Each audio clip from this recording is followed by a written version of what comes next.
You obviously lost the '94 championship in a very controversial way. Yeah. What do you remember about that championship deciding race weekend in Adelaide? I kept the championship alive from Suzuka the race before, so I'd driven out of my skin to keep the title hopes alive. And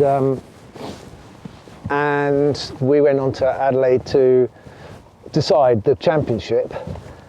And Nigel Mansell had been drafted back in, and he was there, got pole position, and I was behind him, and then Mike was on the front row, so it didn't look that optimistic. But in the race, we just disappeared and left everyone for dead and fought this battle out for the championship between us, and it was intense.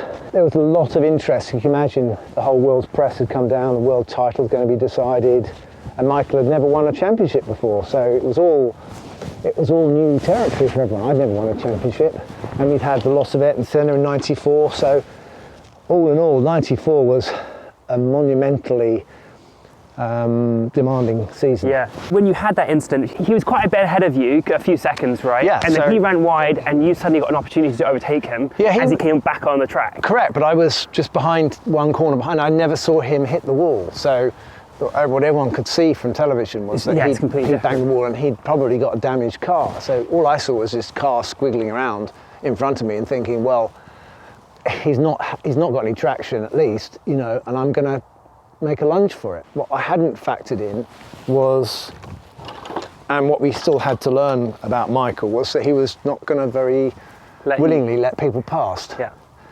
So it ended with a crash, and both of us were out, but because he had more points, he became world champion. And people look at that and go, yeah, but you should have won, it was outrageous. And I go, in any sport, there's the rub of the green, like golf. There is a bad call, ref didn't see the handball, whatever, they didn't blow the whistle at the right time. That's the vagaries of sport. You know, it's not an exact science, and once you enter the arena of sport, you have to abide by at least some sort of officialdom. If it's totally outrageous, then you can appeal. They still have appeal processes, but because of the season we had in '94, I think that there wasn't an appetite to appeal. Everyone wanted to get the thing done and move on, so that stood. Did you ever have a private conversation with Michael about that? Kind of a one-on-one, and just go, Michael, what were you doing? Like, you point blank took me out. Yeah, okay. Oh, here we go. Died. It's not very safe here. But, I didn't even know there was anyone else out there. Sorry, back to what we were saying. Did you ever have a conversation with Michael, just one-on-one behind closed doors, and go, Michael, you clearly tried to take me out there? Michael didn't let people get too close to him, especially competitors. You know, so I didn't really.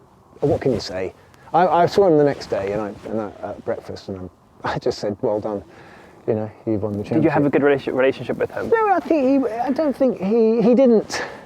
He was a competitor, and he could demolish you with one word or one sentence, you know, in the press. Nowadays, the drivers are very close, it seems. They seem to have quite a lot of, they do things together, which we never did when I was racing. David Coulthard said the same thing to me. David said that, you know, back then no one flew to races together, no one did this. He goes, now they're all jumping on private jets together. Unbelievable.